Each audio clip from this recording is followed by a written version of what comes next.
Okay, students, so let us start with our new topic. This is Huygens principle. Isn't it?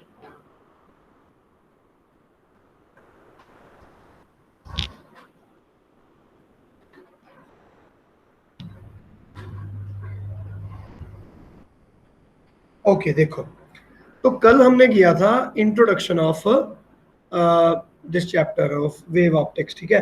तो उसमें मैंने आपको बताया था नेचर ऑफ लाइट, कि भाई लाइट बेसिकली लाइट है क्या, और उसको हमने किस किस तरीके में हमने पढ़ा, और हाइगन ने उनके बारे में, लाइट के बारे में क्या क्या चीजें कही।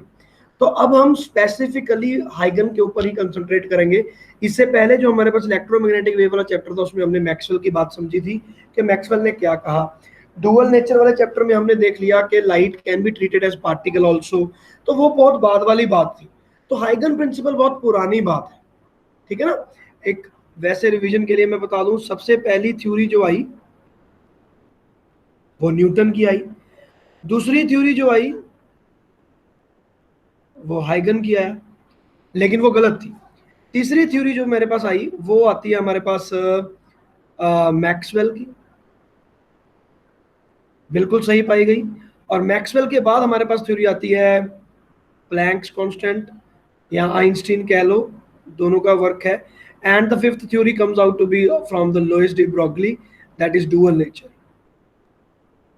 अब आप देखो कि हमने क्या क्या पढ़ लिया। डुअल नेचर वाली थ्योरी आप पढ़ चुके हो, फोटो इलेक्ट्रिक इफेक्ट वाली, तो ये फोटो इलेक्ट्रिक इफेक्ट और ये दोनों हो गए। मैक्सवेल की इक्वेशन हमने पढ़ ली थी इलेक्ट्रोमैग्नेटिक वेव चैप्टर में। न्यूटन हमने पढ़ना नहीं है, हाइगन ही आपके पास एक बचा हुआ रह गया। तो हाइगन की थ्योरी थोड़ी सी पुरानी थ्योरी है, ठीक है, ऑब्सलीट है, लेकिन फिर भी इन्होंने जाते जाते तीन चार हमारे ऐसी इवेंट्स थे जिनको उन्होंने अच्छे से एक्सप्लेन कर दिया। तो that is why this theory is also very very important. So now what is this theory? तो first of all let us start with wave front. Wave front, कि ये वेव फ्रंट क्या चीज होती है, ठीक है ना। तो इन्होंने अपनी तरफ से एक वेव बनाया और इन्होंने उसको दो पार्ट में डिवाइड किया। एक को उन्होंने बोला वेव फ्रंट और एक को उन्होंने बोला ray. So there are two things, ray and wave front. तो let us see first of all wave front. The wave front is defined as,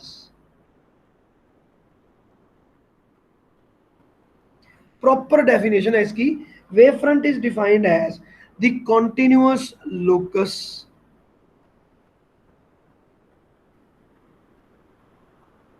continuous locus of all points of the medium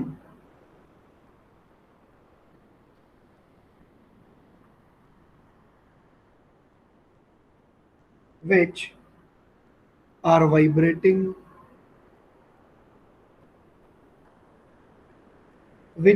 vibrating, in same phase at any instant। ठीक है। Wave का मतलब ये है कि मेरे पास like what is a wave, वो तो हमने 11th स्टैंडर्ड में पढ़ा था बहुत डिटेल में।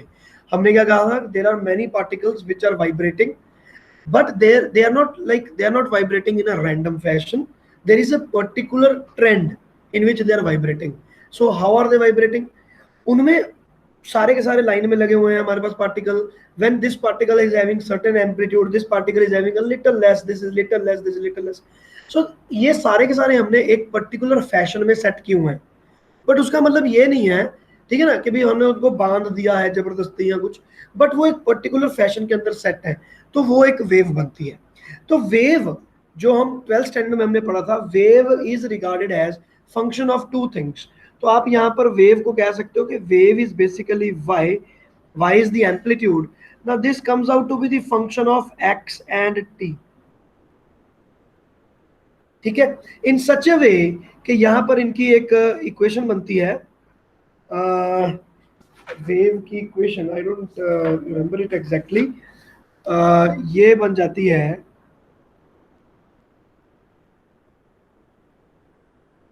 Is equal to 1/v², sorry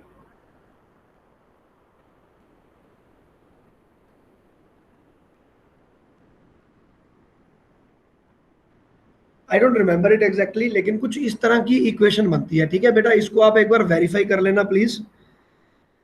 ठीक है, ये 11th स्टैंडर्ड में से है तो इसलिए थोड़ा सा मैं मेमोराइज नहीं कर पा रहा हूँ। ठीक है ना। तो ये जो मेरे पास इक्वेशन बनती है, ये इक्वेशन बनती है कि y और x की, भाई आपके पास कुछ इस तरह की इक्वेशन बननी चाहिए जो ये वाली कंडीशन को फॉलो करे। अगर ये कंडीशन उसमें फुलफिल होती है, only then we call it a wave. तो मेरे पास यहाँ पर वेव की कुछ इक्वेशन बन जाती है, that y is equal to a sine of omega T minus K X. ये मेरे पास एक एग्जाम्पल है हमारे वेव का। तो इस तरह की अगर आपके पास कोई वेव इक्वेशन बन जाती है तो that will be regarded as a wave. तो ये वेव में होता क्या है, वेव में वेव के वेव फ्रंट बनेंगे। अब वो कैसे बनते हैं देखो, what is a wave front. See, तो मान लिया जाए कि मैं यहां पर मैंने कोई एक डिस्टरबेंस क्रिएट किया और ये ऊपर से प्लेन इमेज है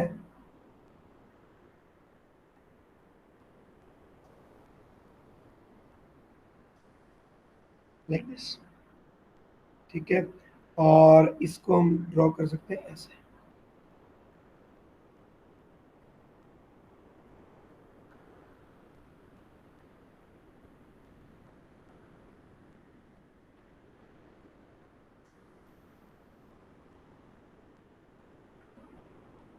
ठीक है, अब देखो बेसिकली हो क्या रहा है, बिल्कुल सेंटर पे जैसे मान लो ये पानी है और पानी हम ऊपर से देख रहे हैं, तो जब मैं वहां से कुछ चीज फेंकूंगा पानी के अंदर तो ripples will be there, ripple कहते हैं उसको। तो ये रिपल्स बनने लगी।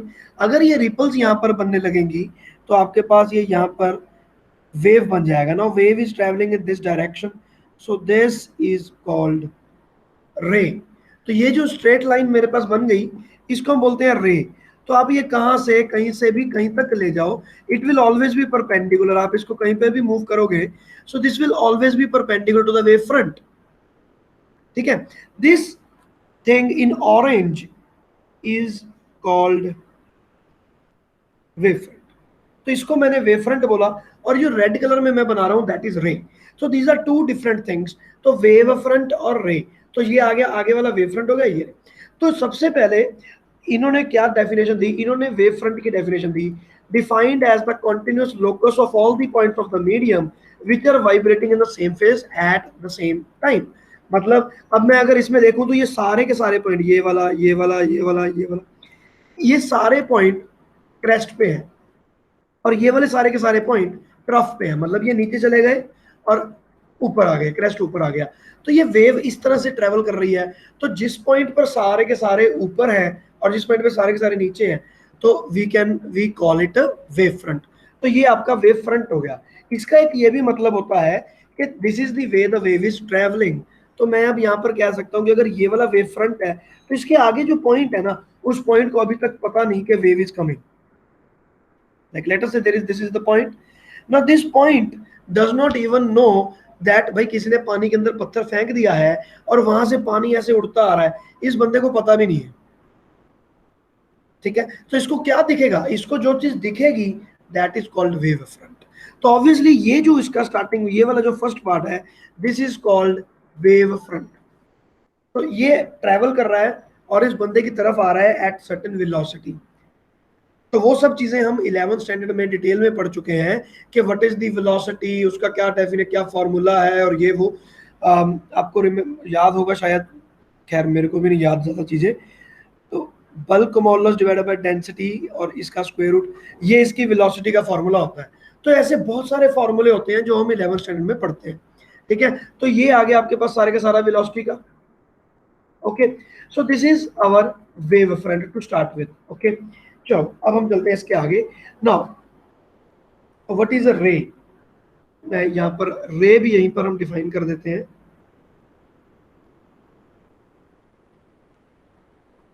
रे, तो रे क्या है, an arrow drawn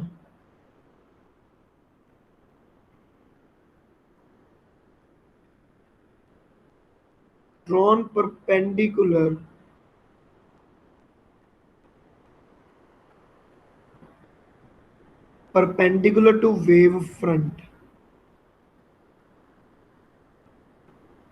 perpendicular to wave front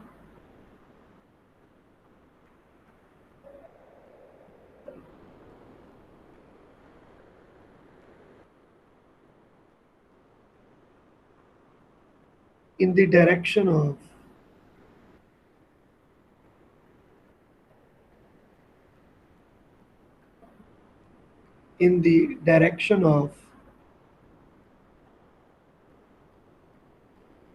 propagation of wave। तो वेव जिस तरफ जा रही है भाई, जिस तरफ इसकी प्रोपेगेशन हो रही है, उसी तरफ आपने एक एरो बना देना है सेंटर से लेकर वहां तक, उसको हम बोलते हैं रे। तो this is a ray and this is wave front. The property is that both of these are always perpendicular to each other. ठीक है, तो यहां पर मेरे पास दो इनकी कंडीशंस हैं, प्रिंसिपल्स, दो यहां पर प्रिंसिपल फॉलो होने ही होने हैं। Number one,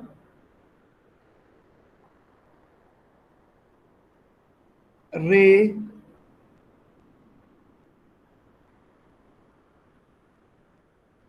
and wave fronts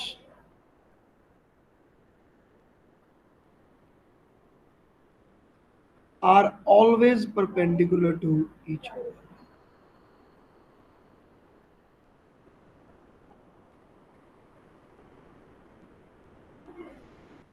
are always perpendicular to each other. तो रेज और वेव फ्रंट जो है वो हमेशा एक दूसरे के परपेंडिकुलर रहेंगे, पहला पॉइंट। दूसरा point, the time taken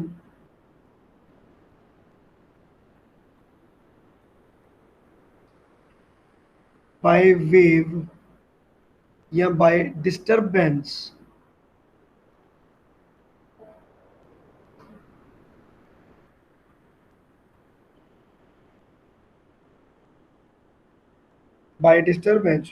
to travel from one wave front to another is same। मतलब कि अगर आप वेव फ्रंट वन से वेव फ्रंट टू पर जा रहे हो या यहां तक जा रहे हो, तो जितना टाइम इस पार्टिकल को लगेगा उतना ही टाइम इस पार्टिकल को यहां से जाने तक लगेगा। तो it will be A complete circle, कहने का मतलब ये है। तो ऐसा नहीं है कि आगे पीछे हो जाएगा, वेव की वेलोसिटी बिल्कुल सेम रहेगी on the 360 degree angle। So time taken by this will be same। Moreover, time taken by the wave from one wave front to another, it will be equal to this also, यहाँ से यहाँ तक जाने में, क्योंकि दोनों का distance बिल्कुल सेम है, wavelength will not vary। Obviously time cannot vary because the velocity of the wave will be constant। तो ये बिल्कुल भी वेरी नहीं करता। तो ये जो दो प्रिंसिपल्स हैं ये हमेशा इसमें वैलिड माने जाते हैं। So who is telling you this things? हाइगन। हाइगन ने ये दो चीजों को हमें बताया कि भाई इसको मैं वेव फ्रंट बोलता हूं और इस चीज को मैं रे बोलता हूं। यहां तक बात क्लियर? इसके आगे बेटा कोई डाउट है तो पूछ सकते हो आप। इसके आगे मैं कुछ एग्जांपल्स लेता हूं।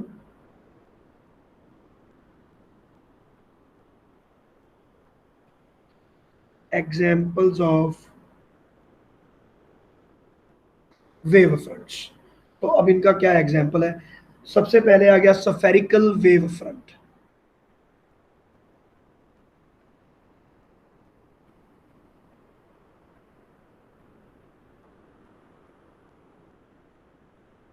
तो स्फेरिकल वेव फ्रंट में तो कुछ नहीं है, बिल्कुल आपके सामने डायग्राम है। This is a spherical wave front. मैंने वहां पर प्लेन बनाया था, आपको मैंने एग्जांपल दिया था वाटर का, ठीक है। But now you can take it like sphere also, कि जैसे इसका एग्जांपल होता है साउंड। जैसे एक जगह पर एक्सप्लोजन हुआ, मान लो this is the position where the explosion has taken place. Okay, actually explosion has taken place here। Now if the explosion has taken place, explosion in mid air, तो सोच के देखो हवा में ब्लास्ट हो गया, तो सोच के देखो कि उसकी आवाज कहाँ गई होगी। उसकी आवाज चारों पांचों तरफ गई है, सब जगह पर गई है, हर जगह पर गई है, आठों तरफ कहते हैं ना, आठों तरफ गई है। तो आप सोच सकते हो कि हाँ भाई ठीक है, अभी ऊपर नीचे आगे पीछे हर जगह पर हो गया, तो वो एक सफियर की तरह मूव करेगा, ऐसे करके सफियर की तरह मूव करेगा। तो वो ऐसे करके मूव कर रहा है, तो that is why we have called it spherical wave front. इसको आप कह सकते हो कि जैसे कि मेरा बल्ब, अगर मैं बल्ब जगा रहा हूं तो वहां से जो लाइट आएगी वो एक सफेरिकल वेव फ्रंट की तरह आएगी, लाइक दिस। ओके, तो ये हो गया आपके पास सफेरिकल वेव फ्रंट। तो इसके बाद मेरे पास बनता है एक सिलेंड्रिकल वेव फ्रंट।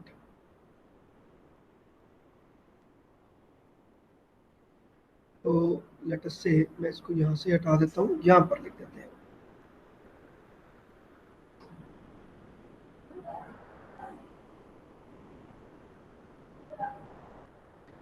और नंबर 1, लेट अस टेक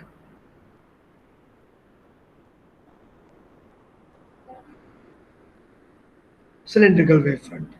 तो मान लिया जाए, तो सिलेंड्रिकल वेव फ्रंट कैसे बनेगा? अब मान लिया जाए मेरे पास यहाँ पर एक ट्यूब है, ठीक है, पहले मैंने बल्ब का एग्जांपल लिया था, let us now take the example of a tube light. तो ये ट्यूब, जहां से जब ट्यूब से कोई मेरे पास लाइट आएगी तो उसका वेव फ्रंट कैसा बनेगा, आप देखो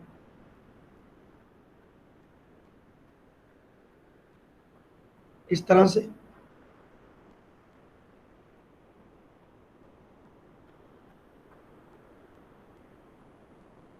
लाइक दिस, और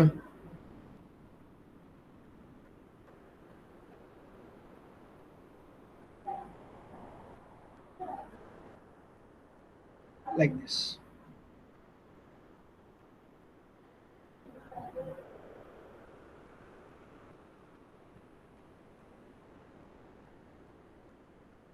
ठीक है भाई बच्चे, कोई डाउट किसी को?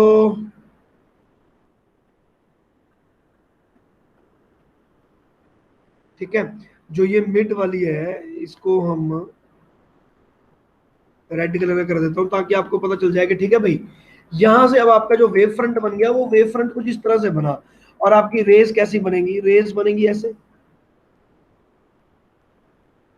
You can take it like this, इस तरह से आपकी रेज बन गई।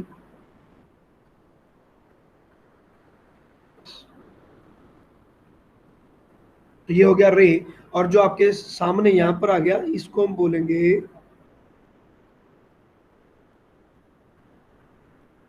Wave front. तो ये है आपका वेव फ्रंट, और ये हो गई आपकी रे।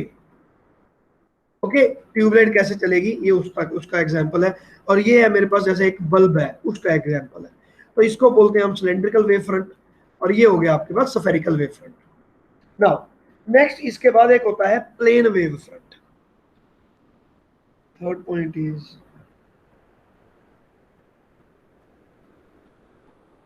Plane wave front. Now this plane wave front is fairly simple. तो प्लेन का मतलब हो गया कि जैसे आपके पास जो लाइट है वो पैरेलल लाइट आपकी मूव कर रही है, ठीक है ना, पैरेलल लाइट्स आपकी ट्रेवल कर रही हैं, तब हमारे पास कैसा वेव फ्रंट बनेगा है? तो सारी की सारी रेस पहले तो मुझे पैरेलल ड्रॉ करनी पड़ेंगी,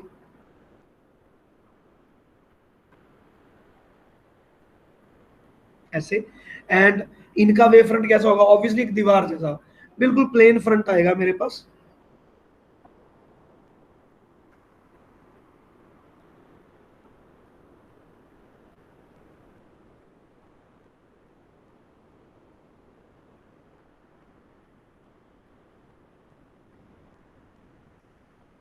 लाइक दिस।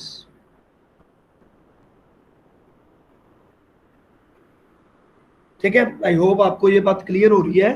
तो ये बेसिकली है क्या, यहां से आपके पास वेव्स आ रही हैं, तो वो ये रे है, ये सारी की सारी रेज है। तो वेव कैसे आएगी सोच के देखो, सामने से कोई दीवार आपकी तरफ चलती आ रही है, बिल्कुल वैसा फील होगा। तो ये जो सामने से आया, ये इसको बोलते हैं हम प्लेन वेव फ्रंट। ये प्लेन वेव फ्रंट, ये सफेरिकल वेव फ्रंट, और ये सिलेंड्रिकल वेव फ्रंट। ठीक है ना, कि भी आगे वेव मूव कैसे कर रहा है, आगे की तरफ कैसे आ रहा सर। है। हाँ बेटा बोलो। सर एक बारी शुरू तो दिखाइए। बेटा देखो, आज तक तो अभी अभी तक हमने ज्यादा नहीं किया, एक तो किया वेव फ्रंट और एक किया रे। तो ये दो बस चीजें हमने करवाई हैं, बस ठीक है सर। ठीक है ना। तो वेव का मतलब है कि ये वाली वेव जो आपके पास वेव आ रही है ऐसे, ठीक है, जैसे मैंने पानी के अंदर कोई पत्थर फेंका, तो इस तरह का सिस्टम बनेगा। मैंने ऐसे पत्थर फेंका तो वहां से ऐसे करके वेव जा रही है। तो वो वेव का जो आगे वाला जो फर्स्ट लाइन है ना, उसको हम बोलते हैं वेव फ्रंट, और जो ये वाली चीज है इसको हम बोलते हैं रे। वेव फ्रंट हो गया ये, this is wave front. Okay, तो ये यहाँ पर वेव फ्रंट हो गया सिलेंड्रिकल, सिलेंड्रिकल वेव फ्रंट, जैसे कि ट्यूबलाइट। तो ट्यूबलाइट से जब लाइट आएगी तो वो ऐसे करके मेरे पास तरफ आ रही है, तो वो सिलेंड्रिकल वेव फ्रंट बन रहा है। और ये हो गया प्लेन वेव फ्रंट। तो इसका एग्जांपल आप ले सकते हो जैसे कि सनलाइट। Why sunlight? क्योंकि सनलाइट बहुत दूर से आ रही है भाई, उसकी जितनी रेज आ रही है ना, दे आर ऑलमोस्ट पैरेलल। तो मैं अगर सनलाइट का सोचूंगा तो मेरे लिए वहां पर एक वेव बिल्कुल ऐसे प्लेन बन रहा है, ऐसे प्लेन आ रहा है मेरी तरफ, तो that will be called plane wave front. तो ये तीन वेव फ्रंट बन गए, cylindrical wave front, spherical wave front and plane wave front. ठीक है ना? तो हाइगन ने क्या कहा? हाइगन ने कहा कि wave is made up of two things, one is wave front, another is रे। हमने उसको डिस्कस किया कि भाई ये है रे और ये हो गया आपका वेव फ्रंट। और इसके प्रिंसिपल क्या है कि ray and wave front is always perpendicular to each other, जैसे कि यहाँ पर भी आप देख सकते हो, यहाँ पर देख सकते हो। And the time taken by the light to reach from one point to another point, from this point to this point, will be same. तो ये बिल्कुल वेव क्रिएट हो रही है अभी, जैसे कि रिपल हमारे पास मैकेनिकल वेव क्रिएट होती है वैसे, बिल्कुल सेम टू सेम। ओके, चलो, तो इसके बाद हम चलते हैं हाइगन प्रिंसिपल पे। नाउ व्हाट इज द हाइगन principal?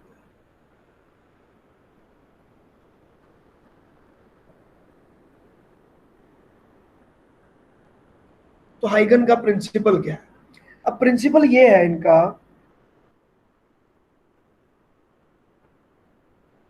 Each point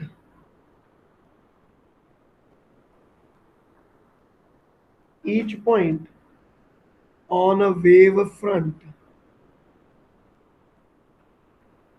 each point on a wave front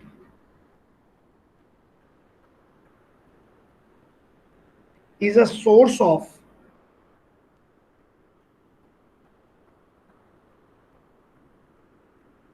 secondary wave which adds up to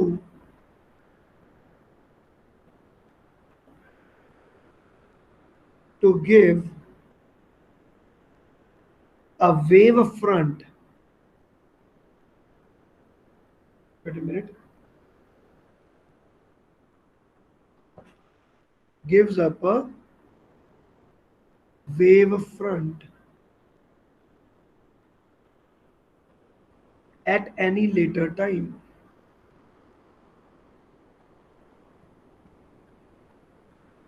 मतलब इन्होंने ये कहा कि अगर मैं मान लो मैं यहाँ पर अब मैं एक वेव ड्रॉ करता हूँ, तो मैं ऊपर वाली वेव ही फिर से ड्रॉ कर रहा हूँ। तो लेट अस से I am drawing this wave, ये हमारा सोर्स ऑफ डिस्टरबेंस है, बिल्कुल सेंटर वाला सोर्स ऑफ डिस्टरबेंस ये। तो ये मेरे पास एक वेव वेव फ्रंट बन गया। तो वेव फ्रंट आगे, जैसे पानी में हमने पत्थर फेंका तो डिस्टरबेंस एक जगह से क्रिएट हुई और फिर वो आगे चली गई। तो वो डिस्टरबेंस आगे कैसे चला गया, आगे कैसे मूव हुआ, why it has moved, why the other particle is now moving, उसके बारे में इन्होंने बताया। इन्होंने बोला कि भाई जो आगे वाला पॉइंट है ना, ये वाला point, this point, now it will start acting like a source, और ये अपने आप में एक नई वेव को क्रिएट करेगा, और ये नया वेव क्रिएट करेगा ऐसे। This is a new wave that has been created like this. तो ये नया वेव क्रिएट होगा। इसी प्रकार की बहुत सारी, हर पॉइंट अपने आप में एक नया वेव यहां पर क्रिएट कर रहा है। ये सारे के सारे पॉइंट है जो डिस्टर्ब कर रहे हैं, और उसके कारण हमारे पास एक ओवरऑल एक नई वेव क्रिएट होती है, and which is this this so this is the another wave that we have created. Next wave आपके पास यहां पर बन गई, ठीक है, ये नेक्स्ट वेव आपके पास बन रही है। तो ये मेरे पास पहली वेव फ्रंट है, ठीक है। This wave front has created another wave front after some time T. तो ये अनदर वेव फ्रंट क्रिएट कैसे होता है कि हर पार्टिकल, यहाँ पर हर पार्टिकल अपने आप में एक नया वेवलेट क्रिएट करता है। इसको हम बोलते हैं सेकेंडरी वेवलेट्स।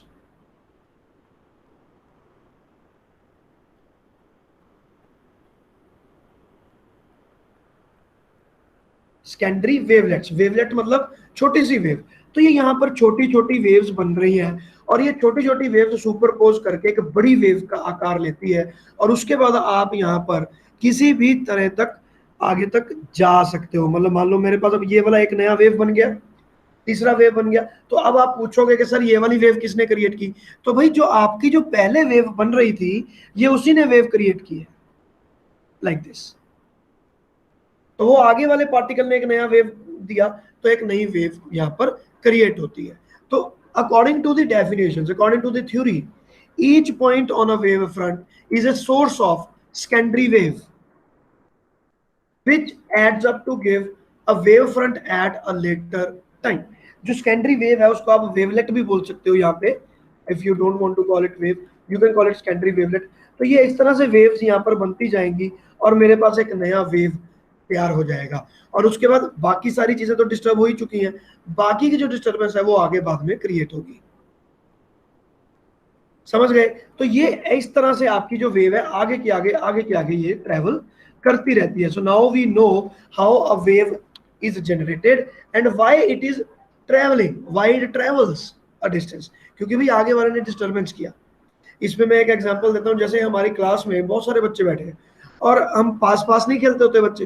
अब एक बच्चे ने किसने क्या चूटी काट दी किसी को, अब उसने बोला कि भाई तू आगे पास कर, उसने क्या किया आगे चूटी काट दी, फिर उसने आगे चूटी काट, तो बेसिकली हो क्या रहा है, डिस्टरबेंस ट्रेवल कर रहा है। The person is not travelling, disturbance is travelling. And why is it travelling? मान लो बीच में एक इंटेलिजेंट बच्चा आ जाता है, उसको चूटी काट दिया आपने और उसने बोला यार क्या है यार, ये क्या कर रहे हो आप, मैं स्टडी कर रहा हूँ, डोंट डू इट। और उसने क्या किया, आगे पास ऑन नहीं किया। अब उसने डिस्टरबेंस आगे पास ऑन नहीं किया तो आपकी वेव रुक गई। इसका मतलब यह है कि वेव का एक्चुअल में एग्जिस्टेंस क्या है?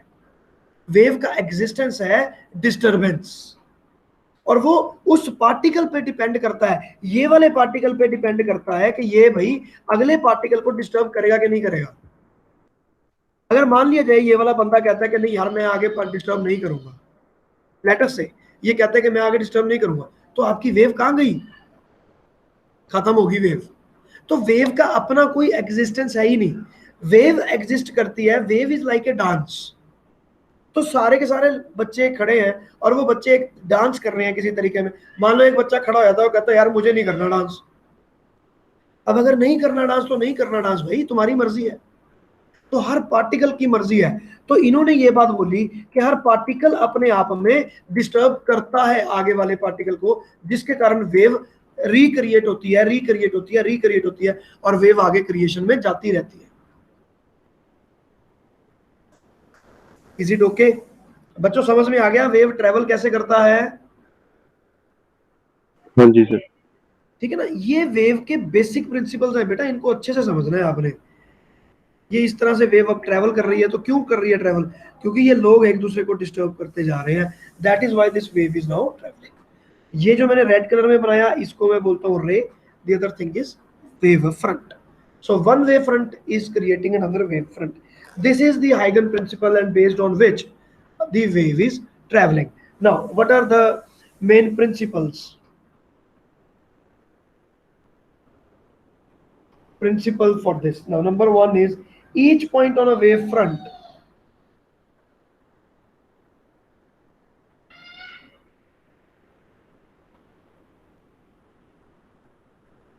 each point on a wave front,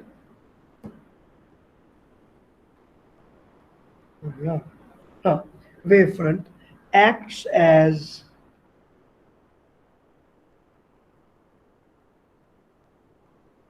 a fresh source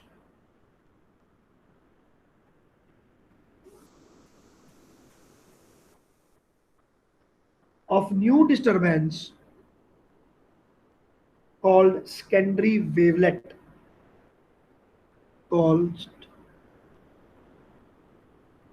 secondary wave or wavelet। Wavelet मतलब छोटी सी वेव, सेकेंडरी मतलब ऐसी सेकेंडरी बोल दिया हमने। तो ये वेव आपके पास यहाँ पर सेकेंडरी वेव्स बन रही है, तो हर पॉइंट अपने आप में एक नया सोर्स बन जाएगा। आप सोच के देखो, मैं आपको एक इसी पॉइंट को ना और इलेबोरेट करता हूँ। आप देखो, लेट अस से यहाँ पर ना एक दीवार है,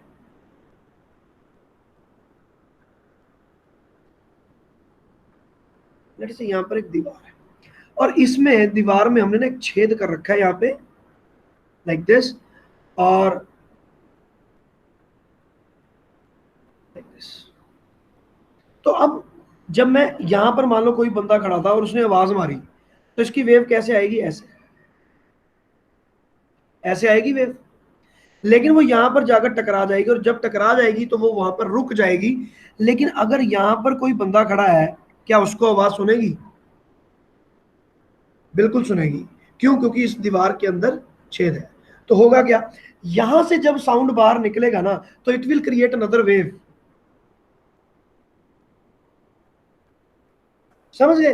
अब आप सोच के देखो कि मैं यहाँ पे कहना क्या चाहता हूं कि भाई ये है मेरा एक्चुअल सोर्स, बट ये मेरे लिए एक नकली सोर्स का काम कर रहा है। So I will call it like S dash, S dash. तो ये मेरे लिए एक नकली सोर्स का काम करेगा, यहां से नई वेव को जनरेट करेगा। जो भी उसमें चेंजेस होनी है वेवलेंथ में या किसी में वो होंगी, वो चेंजेस करने के बाद आप तक ये आवाज फिर से पहुंच ही जाएगी। अब मैं यहाँ पर इतनी ऊंची ऊंची बोल रहा हूँ तो यहाँ पर जो मेरा दरवाजा लगा हो उसके बाहर क्या आवाज नहीं जा रही?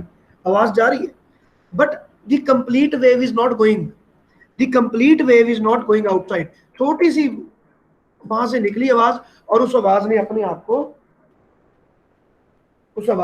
आप को एक नई वेव में क्रिएट कर दिया। So from this place you can actually understand what we actually want to say. ये हमारे पास दीवार है।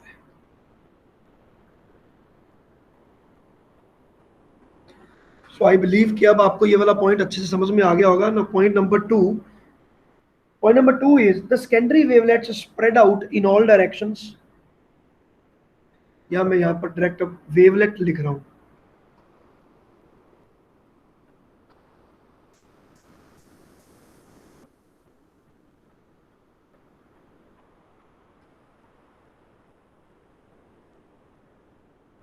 Wavelets spread out in all directions with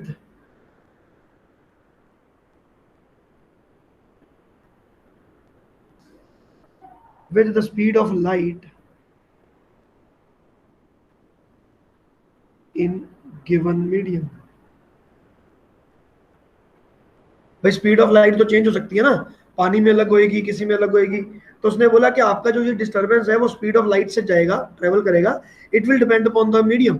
और जरूरी नहीं कि स्पीड ऑफ लाइट, आपको ये कहना चाहिए वेव। तो in this chapter specifically we are talking about light, that is why everywhere it is written light light light light light. So this is good for sound also, this is good for other kind of waves also, but presently हम अपने आप को light पर ही limit करेंगे। तो ये आ गया आपका second point. The third point,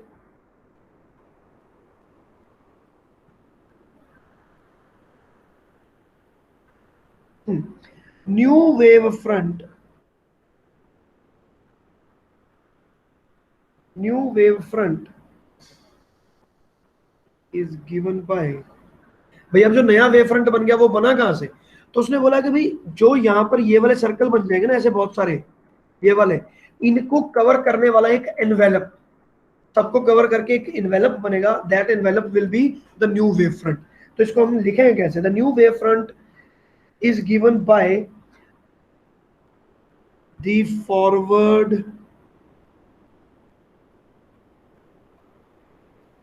forward envelope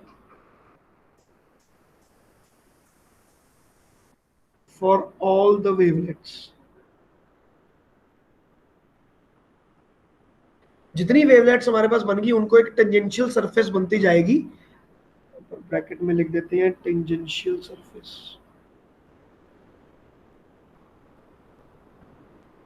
तो एक टेंजेंशियल सरफेस बनती जाएगी, that will be known as our new wave front.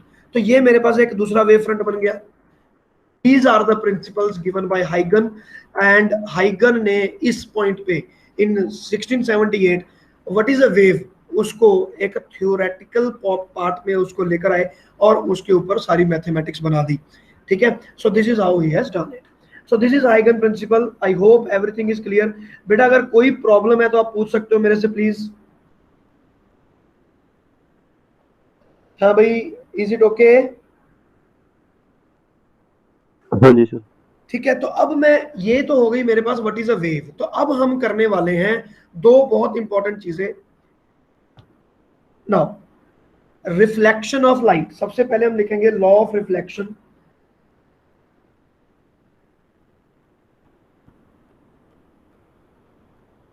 Law of reflection on the basis of Huygens wave, इसे कहते हैं law of reflection on the basis of हाइगन wave theory. हाइगन wave theory के basis पे law of reflection बताओ। हमें पता है कि law of reflection is I is equal to R, but आप इसको वेव के पॉइंट ऑफ व्यू से कैसे बताओगे, that we are now going to study. अब यहां पर एक बड़ी छोटा सा कैच होता है, एक छोटा सा, वो मैं आपको बताता हूं। डायग्राम बनाएंगे सबसे पहले, फिर उसको एक्सप्लेन करेंगे। ध्यान से सुनना है सबने। ये जो चीजें है ना बेटा, ये एग्जाम में ना डायरेक्ट आ जाती हैं, बोर्ड के एग्जाम में, कि law of reflection on the basis of हाइगन वेव प्रिंसिपल 3 नंबर में आ गई डायरेक्ट। और इतनी ज्यादा आसान है ना ये चीज, बस बच्चे छोड़ के चले जाते हैं चैप्टर के, यार मुझे नहीं चैप्टर करना, बच्चे छोड़ के चले जाते हैं। Otherwise this is really very easy. तो ये मेरे पास मान लिया जाए कि एक प्लेन सरफेस है, and from here the reflection is taking place.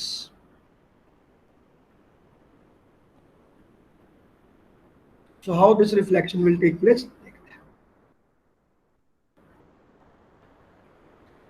तो मैं यहां पर ना प्लेन वेव फ्रंट मान के चलूंगा। पहली बात तो मैंने पहले से चालाकी कर ली। क्या चालाकी कर दी मैंने पहले ही बोल दिया कि भाई मैं प्लेन वेव फ्रंट कंसिडर कर रहा हूं।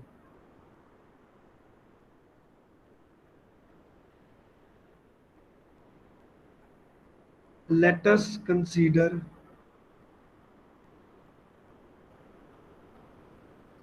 Plane wave front.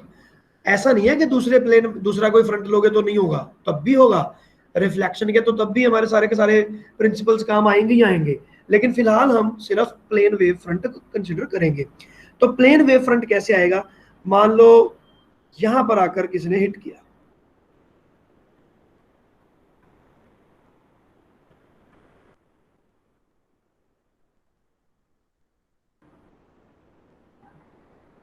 ठीक है, और ऑब्वियसली ये यहां से रिफ्लेक्ट हो जाएगी, हमें पता ही है।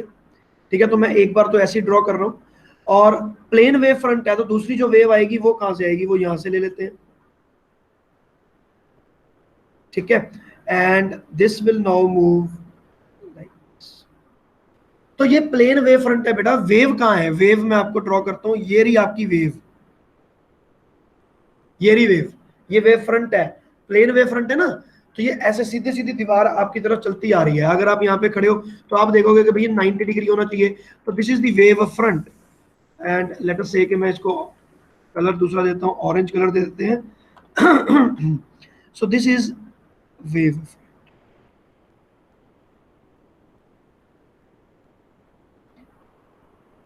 ये हो गया wave front.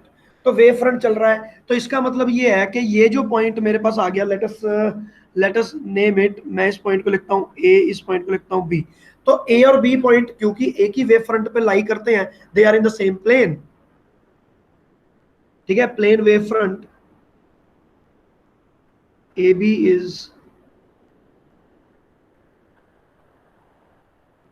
The wave front, and according to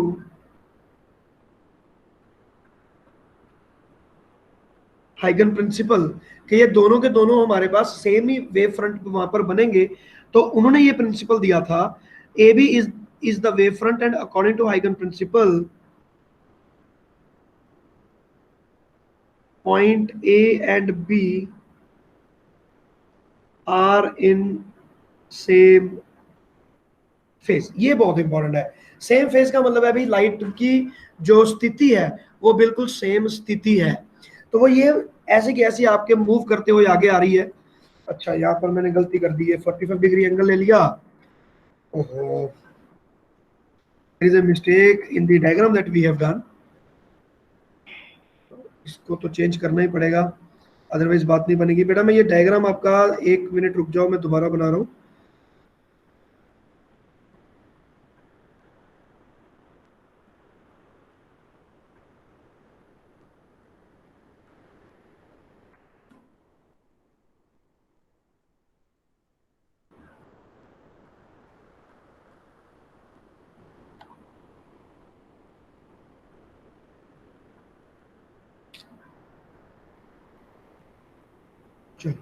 ये ठीक है ना।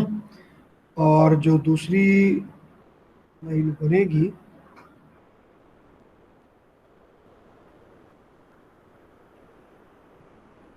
this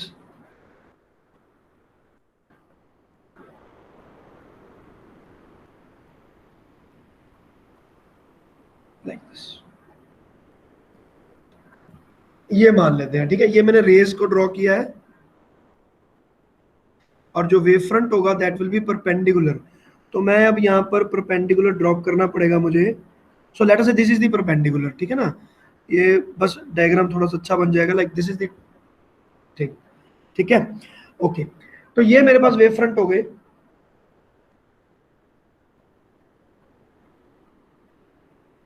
wave front, so let me say that this point is A and this point is B, ठीक है।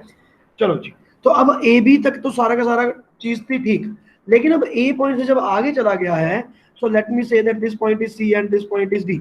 जब ये जो हमारे पास ट्रायंगल बन गया ना, इनमें हमारे पास यहाँ पर प्रॉब्लम आने वाली है। और इसमें अब हम क्या करने वाले हैं,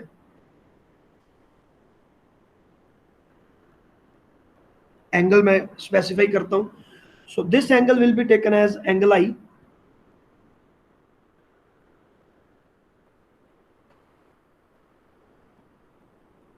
this angle will be angle R, ठीक है ना, आई और आर। और मेरे पास गेम क्या है, मैं आई को आर के इक्वल करना चाहता हूं, that is what I want. So let us see how can we do that. तो सबसे पहले तो मैं चलता हूं, ज्योमेट्री की तरफ जाएंगे।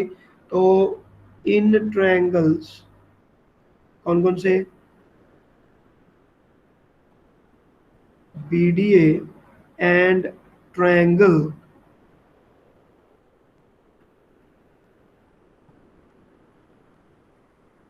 B D A D B C,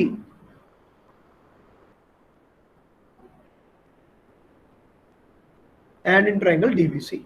अब ये मेरे पास आ गए, ठीक है।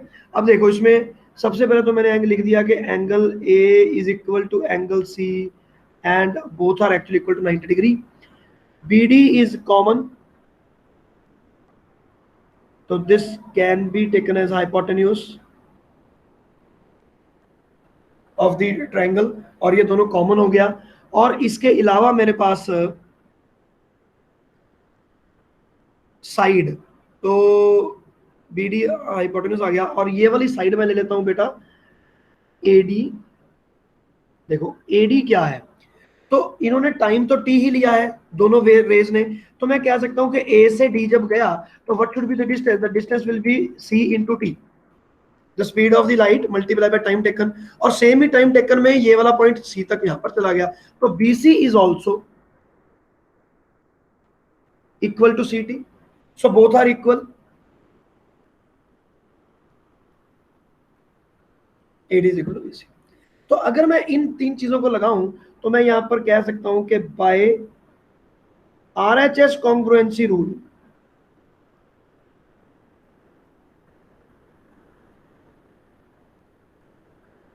triangle BDA is congruent to triangle DBC। और इसका मतलब ये हो गया, अगर ये कॉन्ग्रुएंट है तो इनके सारे के सारे एंगल्स हमारे पास इक्वल आएंगे। तो यहां से मैं करता हूं, so angle ABD comes out to be equal to angle CDB, और ADB और CDB, ये वाला एंगल, ये वाला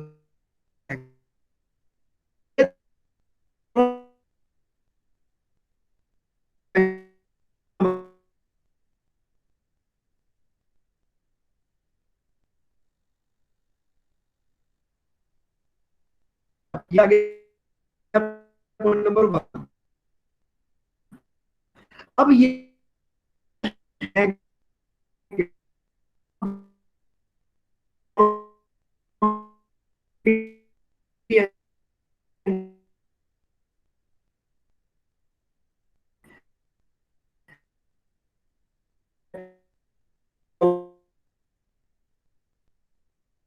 आवाज नहीं आ रही।